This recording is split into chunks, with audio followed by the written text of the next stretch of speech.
She just literally came to take over the home and let her go. Let her leave the house. So you don't want drama. Mother-in-laws can be stressful. She should leave. There is no need. They fought. They literally fought. They argued. They even threw the baby on the floor. They fought almost every other day because this one wants to take care of the baby. This one wants to take care of her child. This one wants the home to run a certain way. This one wants the home to run a certain way. So there was always a tussle of power. You know, they say when women are together, there is always a tussle of power.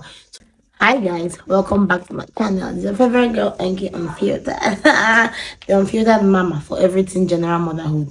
Guys, today I'm going to be giving you the unfiltered gist and the drama and chaos that was my Omugwo with my mother and my mother-in-law.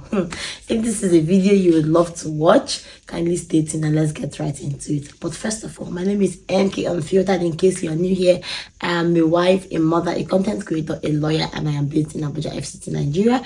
I bring you motherhood content, both real life vlogs, sit down videos, real life topics. We chit chat and discuss the drama and stress which is motherhood, the untold topics, the untold secrets, the untold issues that comes with motherhood. Everybody says joys of motherhood, but here we discuss the integrity, the badness, the badness of motherhood.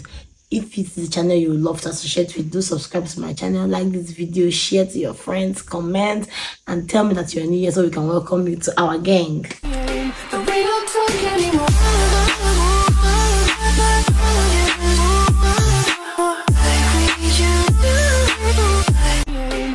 Hi guys, welcome back. So I'm going to be telling you guys this gist as I do my skincare routine. I have had a stressful week, so I'm going to be going with my sheet mask first. This sheet mask is yellow fruit vegetable mask. It's a moisturizing mask because I want to moisturize my face. It's been long, so I'm going to put this on my face and we get right into it. So as you guys, most of you know, I get really sick during my pregnancy, like extremely sick. I can't even do anything for myself. I am literally on injection and drugs and fluids, sometimes drip and all those things. So my mother-in-law came to Abuja to help me, to stay with me, with the children and my husband. So she just literally came to take over the home. And for me, it really helped me because it allowed me just sink into the stress and the pain of being pregnant and just take care of myself. I just became very selfish. So I took in sometime in June. Yes, sometime in June. And she came in, I think it was July she came. Yes, no, in fact, she was around when I took in. Yes, she was around when I took in. She was around when I took in. So I don't think I've put the video of when I told I was pregnant on this channel. When I told all my loved ones I was pregnant, I don't think I have put it. Maybe I should put it up. I filmed it then, but I didn't put it up. So maybe I should put it up so you guys can see their reaction. Oh, juju.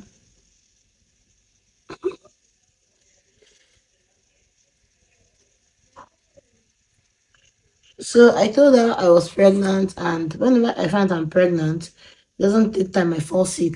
So I get sick like at 6 weeks of pregnancy or 4 weeks or 5 weeks. Yes, you'll find out by 4 weeks that you're pregnant. So by 6 weeks, I'm already very sick and down.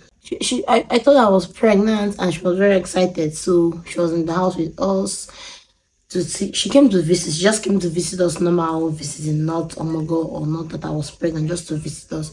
So as I thought I was pregnant, a week after I thought I was pregnant, I felt really sick. So she took over the home. She was not cooking, she was not taking care of the children. So Patience was cleaning and helping her out also, because by June when I took in, Katie was not yet in school. Patience was not yet going to school. So they were all at home with me, and I was not the one taking over the house, cooking, taking care of them, and making sure everything was going well. Patience was going to the market, restocking. Another was taking mental notes of what was not in the house. I was just always in my room doing nothing, sleeping and avoiding my phone. So she was with us from that June till like August. She left sometime in August. By that August, I had gotten myself to an extent. So she left in August. Then we took a Lagos trip to see my brother-in-law, my sister-in-law, and family. We just took a family staycation in Lagos. So as she was there, she saw me. She was still like, she needs to come back and take care of us. She knows that it's not easy for me and all that. Then that Katie was resuming school by September. Katie was starting school the first time in September because I was turning 2 then. So she came back in September and she was with us from September, October, November, December. Like, she stayed with us all through.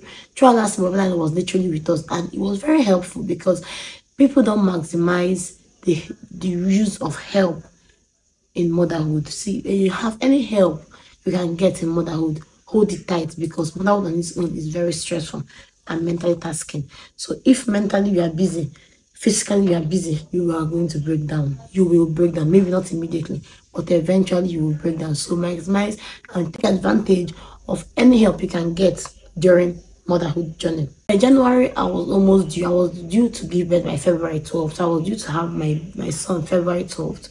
So by January, my husband was like, oh, his mom needs to come and start going so that my mom can come for Omugwo.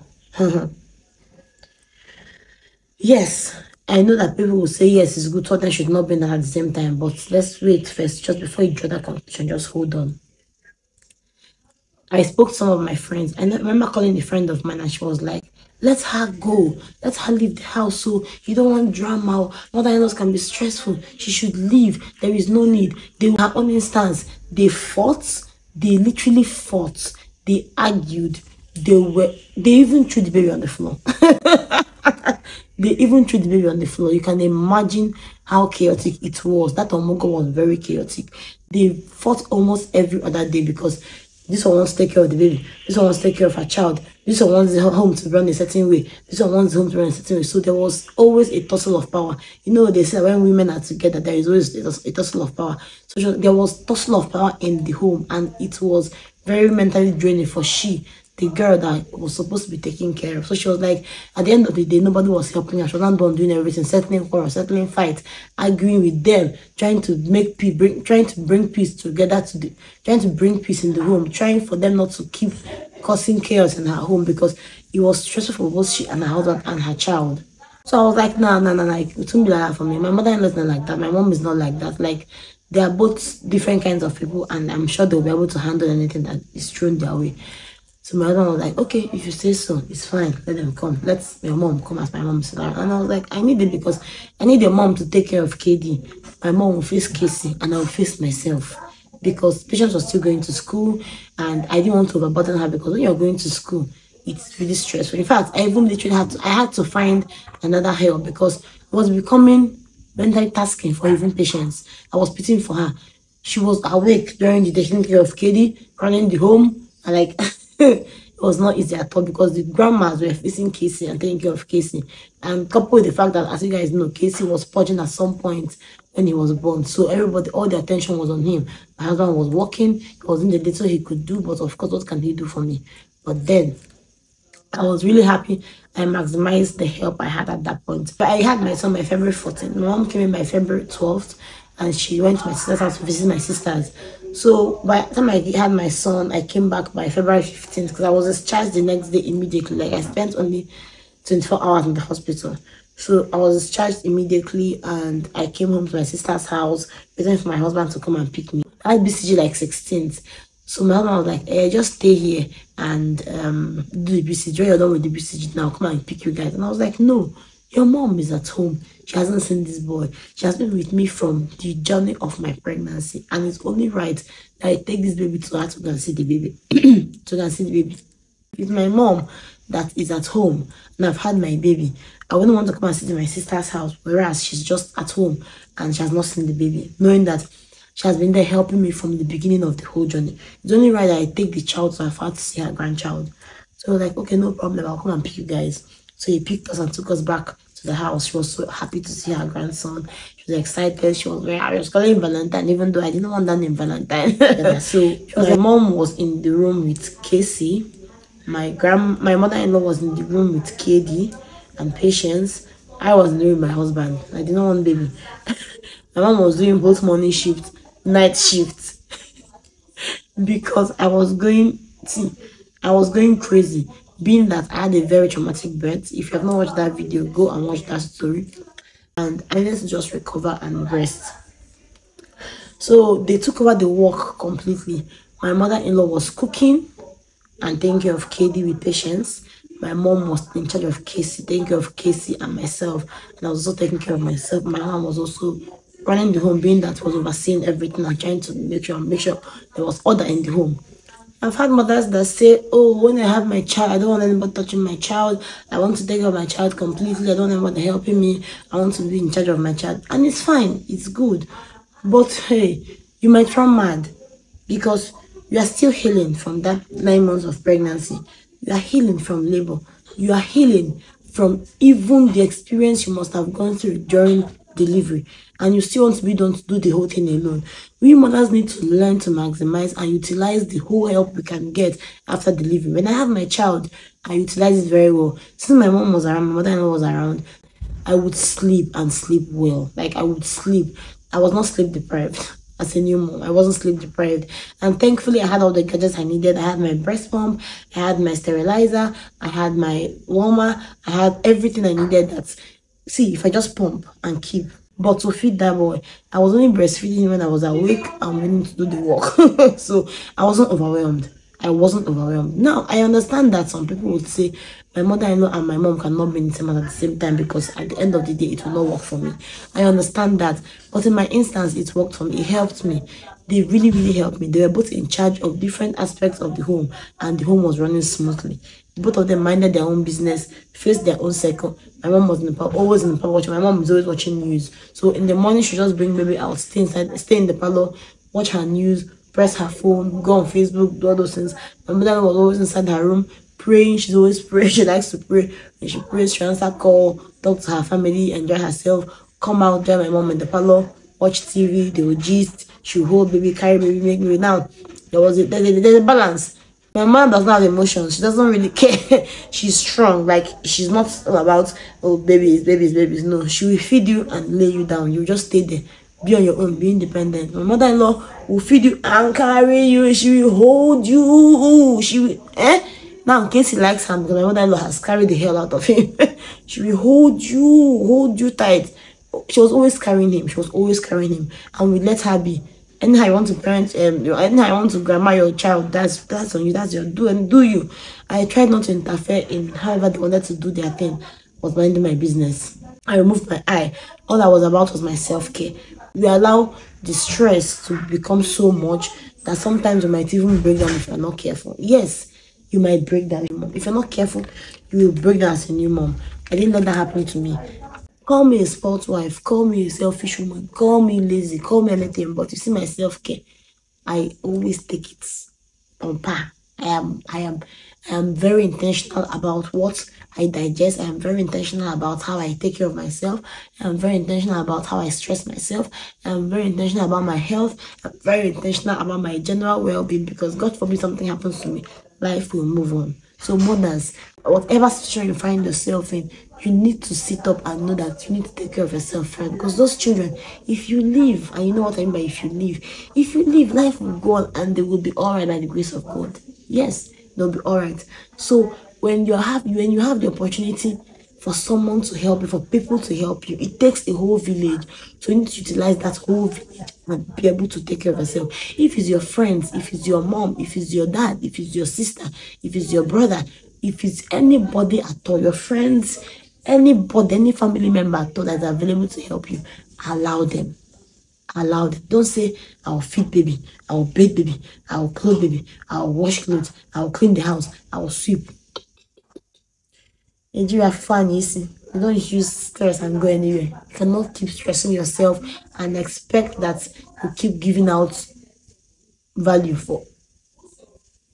You can't give what you don't have. You can't give what you don't have. When you are stressed, you're no longer giving value. When you are stressed, you are mentally down, so you can't even process anything. You can't even do anything sensible. Yes, I'm saying this because with KD, at some point I was stressed. With KD at that point, I didn't have help. My mom had to leave just 3 weeks after I had KD. For a month, I was alone with KD. I didn't have help. It was just my husband and I and KD. So when he goes to work and I'm alone with KD, sometimes I'll just be crying because I am stressed, I am tired. I am done feeding him, I am done making him to sleep, I am done taking care of the home, I am done doing all those things. I couldn't do it anymore. After I remember, my mother-in-law came, but still was still stressed for me because my mother-in-law was taking care of KD. I was still running the home. I still had to be done to cook, I still had to be done to go to market, I still had to do a lot of things.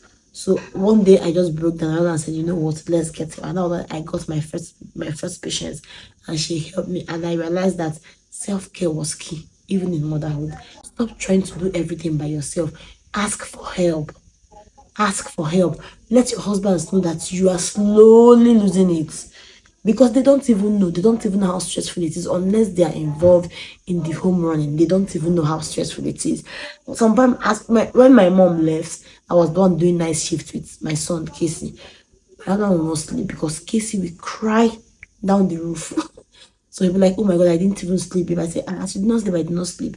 You're even lying down. Me, I was carrying him, trying to make him sleep, trying to make a bottle, trying to warm his milk, trying to feed him, trying to, oh my God. I would not sleep. I will still have to wake up on time to go and prepare food for KD and patients to take to school and for my husband to take to work.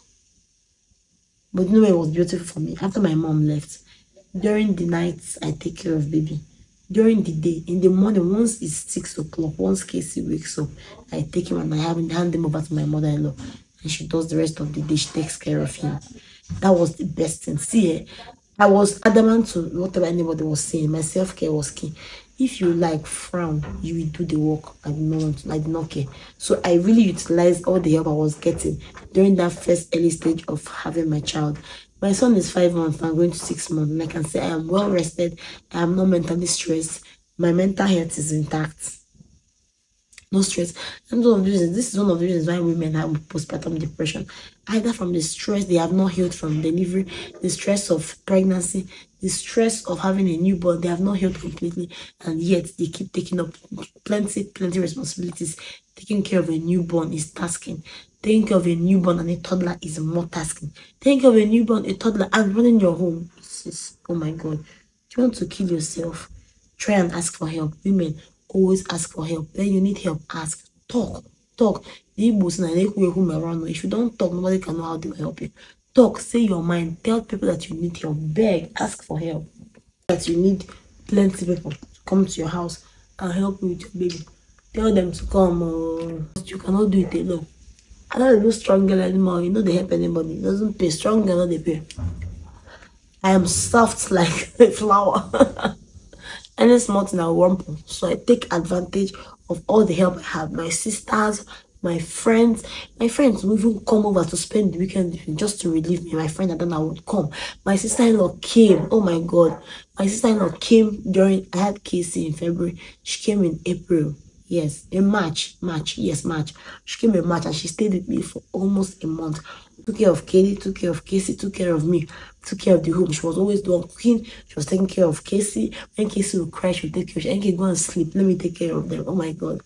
At that point, she didn't even know how helpful she was to me. Like, I was very well relaxed. I had my mother. I had my mother-in-law. My mother left. I had my mother-in-law. I had Patience. I had Sharon. I had my husband. I had my sister on the I had all my sisters ready and available to help me. I had Adana. Adana would leave her house and come to my house, spend the weekend with me to take care of baby. I had all the help I was getting and I enjoyed it. I took advantage of it. I utilized it. And it's something that mothers don't do. You'll be there saying, I don't want to stress them. I don't want to disturb them. I don't want them to see me as a burden. Oh, mother, they should see me as a burden now. They should see me as a burden. I am a burden. I am a happy burden. I am a burden. I like it. I utilize all the help I can get. And you know that because of my job, I'm a content creator, as you all know. Because of my content creation, I still have to be working round the clock. I have to work around the clock. I had neglected my business for a very long time. I had to get back to it strong. Right now, I'm actually facing a lot with my channel because I abandoned it for almost a year. And now I have to do extra work to keep it active and aloof. So now you see that I have to take advantage of all the help I was getting because I had to start working immediately. So when you are working and you are stressed, you see, it tells on your job. Your face is stressed. You are tired. You can't even deliver all the things you're meant to deliver. So you're suffering, your job is suffering, your home is suffering. So which one is best? It's not better for you to utilize all the help you can get and let's all be good. Let you be good, your family will be good, your work will be good, you'll be making money and you'll be happy. So mothers, if you know that if you know it's choking you, ask for help. Say, please, I need help. Help me. Hold this baby, let me sleep. Hold this baby, let me eat. Hold this baby, let me rest. Breast. Ask for help. Nobody will kill you, nobody will beat you. with these few points of mine, I hope I've been able to convince you and not confuse you that having help after childbirth is very important. Maximizing and utilizing all the help you can get in this motherhood journey is very important. So today, ask for help. Today, ask for help. Tell them to help you. Tell anybody, whoever it is, to help you. As long as they're with you, ask them for help. Speak up today and don't cry. I'll see you guys in my next video. Love you all. Toodles.